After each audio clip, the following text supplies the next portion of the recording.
गाबणे साहेब हे या ठिकाणी महाराजांना पुष्पहार घालतील आणि पोथीला ज्ञानेश्वर रासने हे हार घालतील.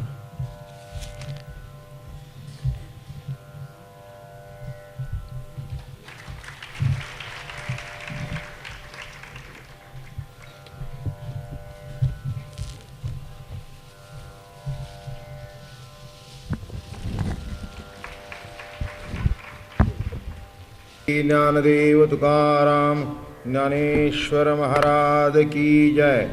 तुकाराम महाराज की जय. सद्गुरु दादा महाराज अप्पा महाराज की जय.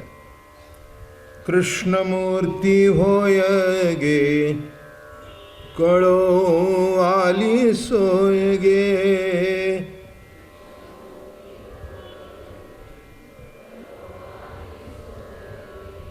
कृष्णमूर्ती होय गे कळो आली सोय गे.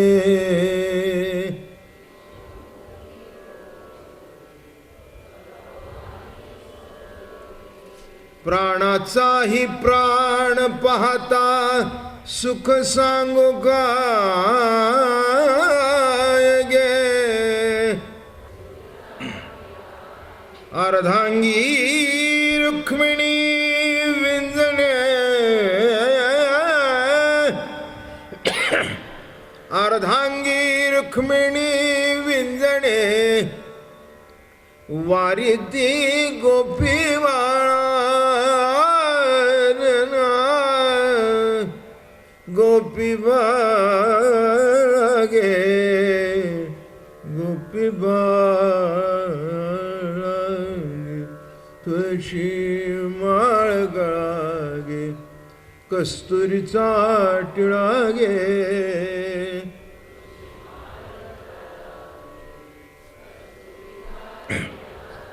पितांबराची कास गे कसली सावकाश गे.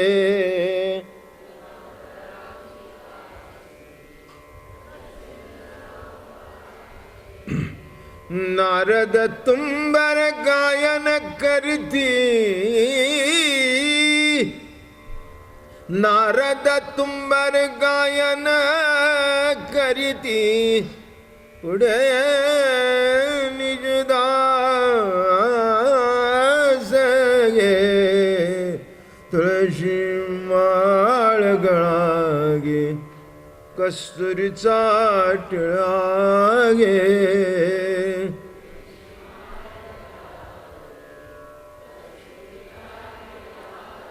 भक्त कृपेची माय गे ओळखो आई विठाई गे.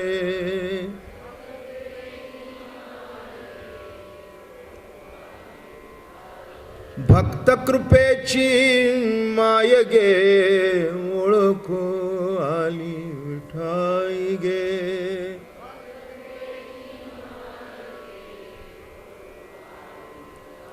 एका जनार्दनी विठ्ठला टिळा गे.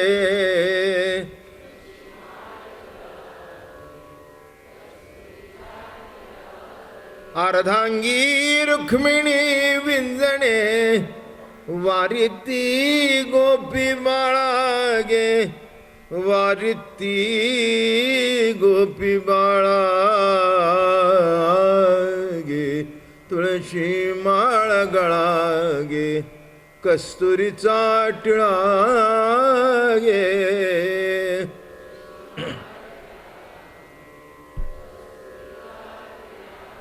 कुंडलिका वरदे हरिविठ्ठल श्री ज्ञानदेव तुकाराम ज्ञानेश्वर महाराज तुकाराम महाराज सद्गुरु दादा महाराज अप्पा महाराज की जय.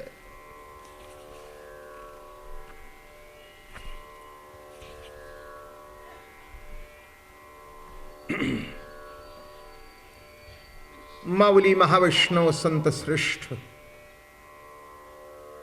किंबहुना सर्वच संत माऊली काय नाथ काय नामदेवराय काय जगद्गुरु तुकाराम महाराज काय उत्तर हिंदुस्थानातले संत काय सर्वांनी कृष्ण भगवंताचे गुणगान गायले. त्याचं कारण एक आहे प्रत्येकानं तो अवतार आपला वाटला. बरं का, हेच शेवटी जीवनाचं सार तरी काय हो.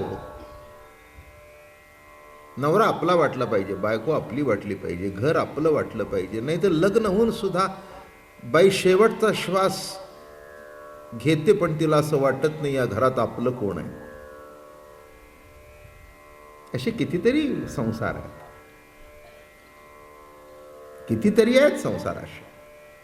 आयुष्य काढलं पण आपलेपणाची प्रतीती जागी होत नाही.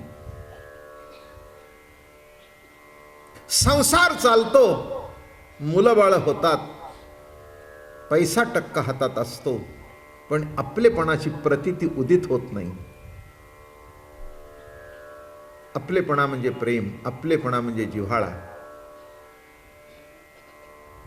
माणसाला जगावंसं तेव्हा वाटतं जेव्हा आपलेपणाची ओढ आहे, त्याला आपलेपणा ओढून घेतो. घराकडे जावंसं का वाटतं? घर मोठं आहे म्हणून, घर लहान आहे म्हणून, घर झोपडी आहे म्हणून नव्हे नव्हे. एखाद्या झोपडीत राहणारा ब्लॉक मध्ये नेऊन ठेवा, तो म्हणतो नाही मला झोप लागत नाही, मला माझ्या घरी जाऊ द्या. कुठे जातो तो? आपल्या घरी गेल्याशिवाय त्याला बरं वाटत नाही. ही वस्तुस्थिती आहे, कारण त्या घरामध्ये आपलेपणा आहे. घरामध्ये 10 माणसं निजली असली की नाही तरी आपली एक उशी असते. काय कदाचित त्याच्यापेक्षा चांगली उशी तुम्हाला कोणी देईल, तो म्हणेल बायकोला नाही माझी उशी आण. मी म्हटलं काय त्याच्यातला कापूस निराळा आहे का? नाही हो म्हणले, गेली 15 वर्ष त्या उशीवर डोकं ठेवून झोपतोय, तिचं मात्र नातं जमलंय. उशी आपली, बिछाना आपला, घर आपलं, बायको आपली, देव कोणाचा?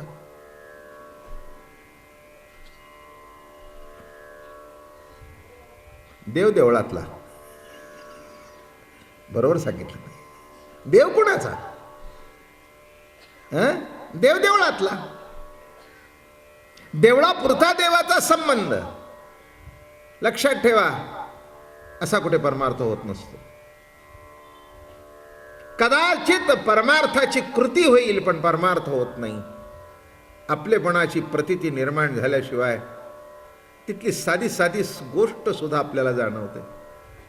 आपलेपणा नाही तिथपर्यंत घरातला कचरा दिसत नाही.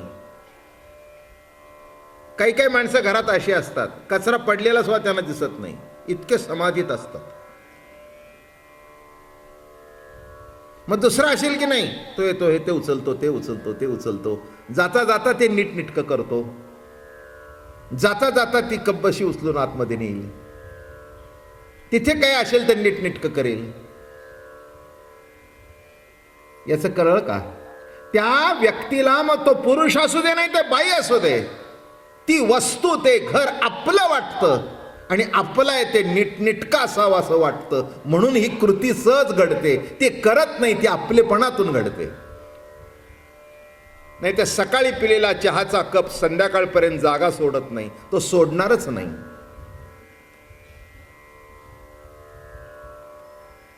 सोडणारच नाही. पिणाऱ्याला कळलं पाहिजे की इथे ग्लास ठेवलेला आहे, मीच पितो त्याच्यातून, माझं तोंड निघालं की माशी त्याला जाऊन मुका घेते. माझं काही शब्दप्रयोग चुकला का? नाही चुकला, नाही चुकला. तुमचाच ग्लास, तिथे जाऊन माशा बसतात. पण त्याला असं वाटत नाही की ते उचलावं. अरे मी म्हटलं माशी बसते, उचला. मी काय सांगतोय? ग्लासामध्ये माझेपणा, पलंगामध्ये माझेपणा, पाय पुसणं असतं ना त्याच्यामध्ये सुद्धा माझेपणा वाटला पाहिजे. तर जाता जाता त्याच्यातले केस बाहेरचे फेकतात. नाहीतर पहिल्यांदा आणलं ते शेवटपर्यंत साफ सुद्धा कोणी करत नाही. बायकांनी ऐकून घ्यावं हे प्रवचन, उपयोगी आहे हो तुमच्या.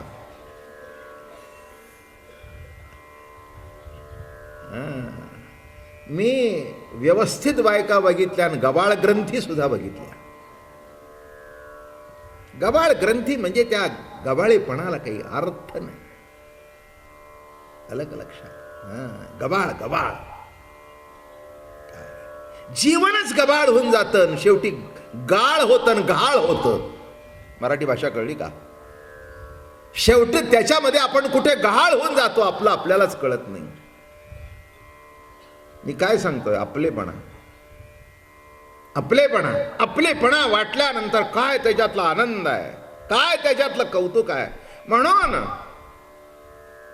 गोकुळातले लोक, गोकुळातली जनता, गोकुळातल्या गवळणी, गोकुळातले गोपाळ, गोकुळातल्या गायी, गोकुळातले दगडधोंडे, गोकुळामध्ये वाहणारं यमुनेचं पाणी, त्या प्रत्येकाला वाटत होतं की कृष्ण माझा आहे. आणि त्या वस्तूंनाही वाटत होतं कृष्ण आमचा आहे. कृष्णाला वाटत होतं यमुना माझी आहे.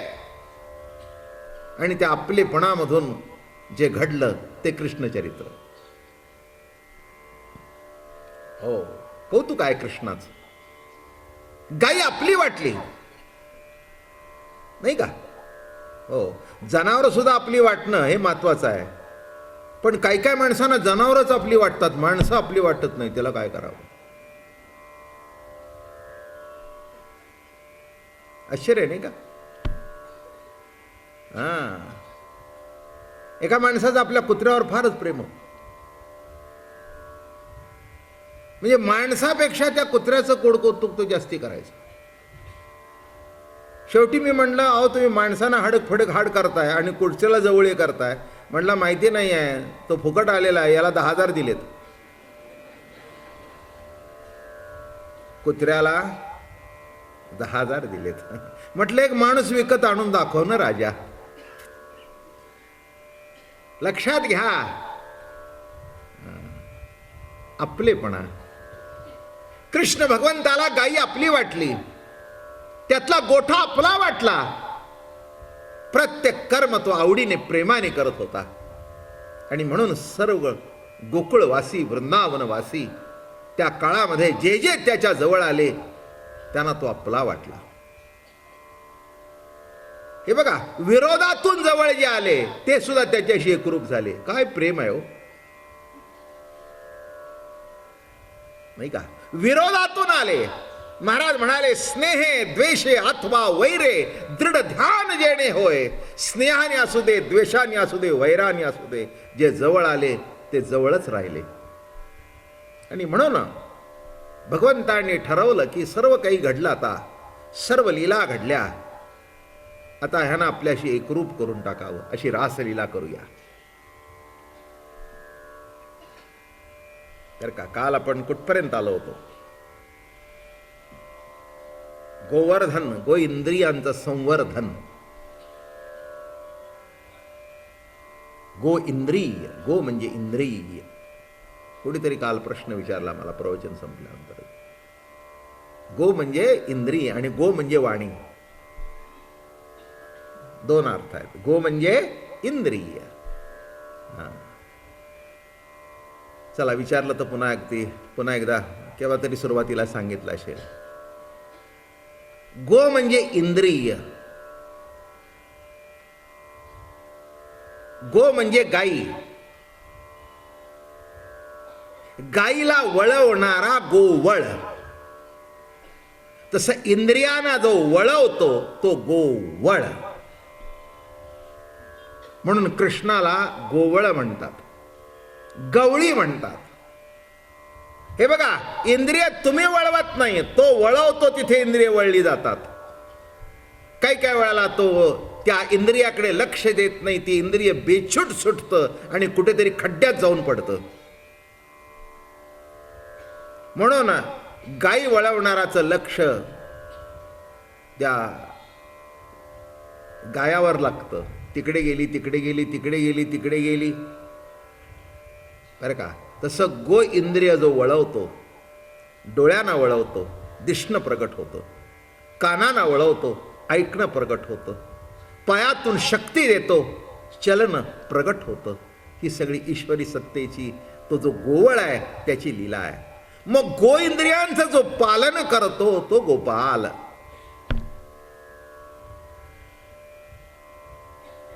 जरा चला मोठ्या शब्दात सांगू? पुष्कळ तऱ्हेनी सांगता येतं बरं का. पुष्कळ तऱ्हेनी ही कृष्णचरित्र सांगता येतं.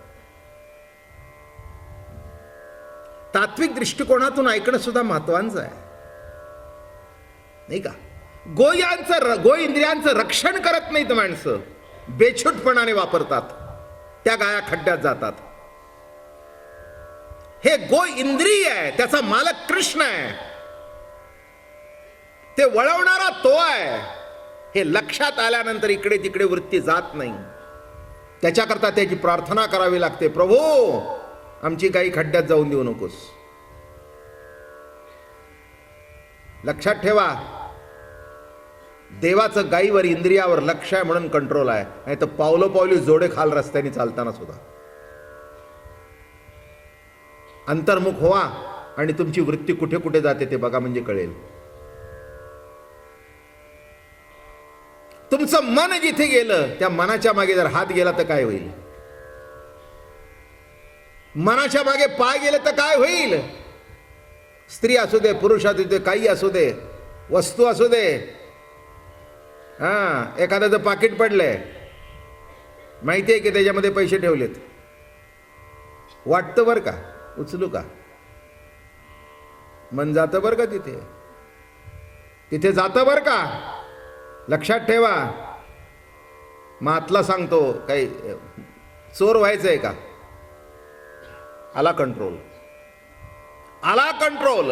स्त्री बघू दे, पुरुष बघू दे, मन जाता असं भरकटत, मग तो कृष्ण वळवतो.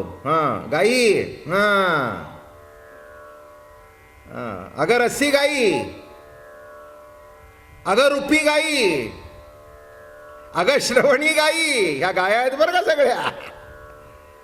रुपी, रसी, गंधी, ह्या सगळ्या गायी आहेत. आणि तो बासरी वाजवलं की बरोबर ठिकाणावर येतात.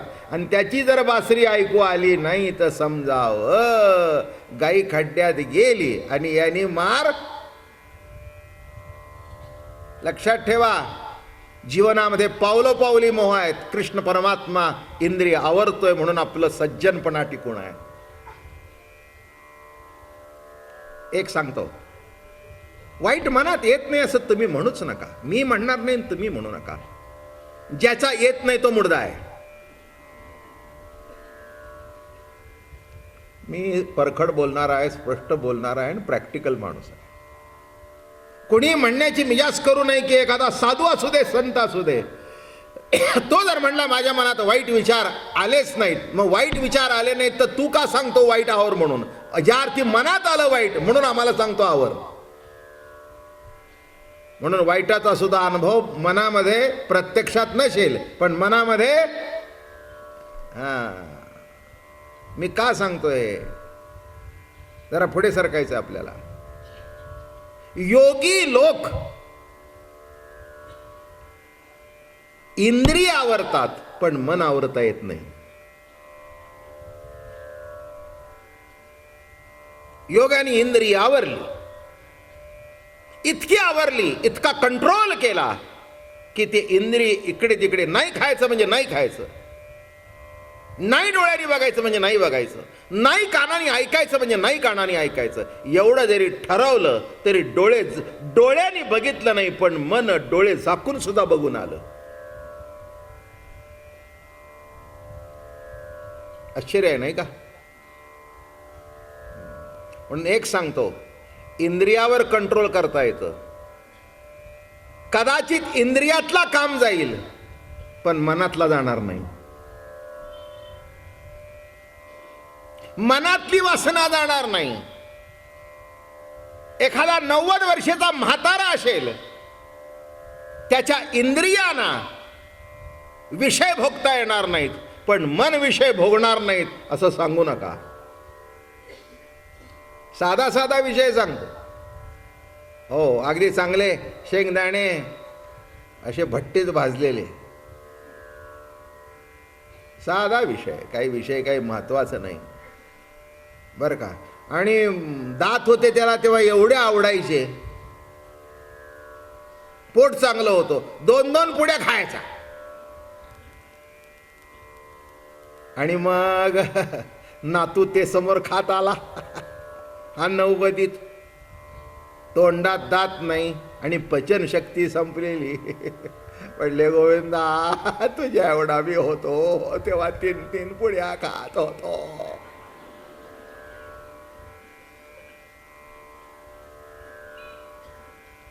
नाही रे म्हणले, आता काही खाल्लं तर लवकर वर जाईन म्हणून खाणार नाही, पण मन गेलं नाही. मन गेलं नाही का सांगता, म्हणून लक्षात ठेवा, ऋषी मुनी इंद्रियाने काम आवरला पण मनातला काम गेला नाही. तेव्हा त्यांनी ठरवलं की मनातला काम जायचं असेल तर गोकुळामध्ये गोपी होऊन यावं. कसं चरित्र मांडलंय नीट लक्षात घ्या. योगी जपी तपी हे गोकुळामध्ये आले, ऋषी मणी गोकुळामध्ये आले. कोण होऊन आले? गोपिका होऊन आले. का होऊन आले? की इंद्रियावर कंट्रोल ठेवू शकले पण मनावर नाही. हाताने हात लावला नाही पण मन तिथे गेलं नाही असं म्हणता येत नाही. असं जर कोणी म्हणत असेल तर दांभिक आहे. दांभिक आहे एवढं लक्षात ठेवा. मी कशा करता विषय मांडलाय तो. कोण होत्या गोपिका तिथे?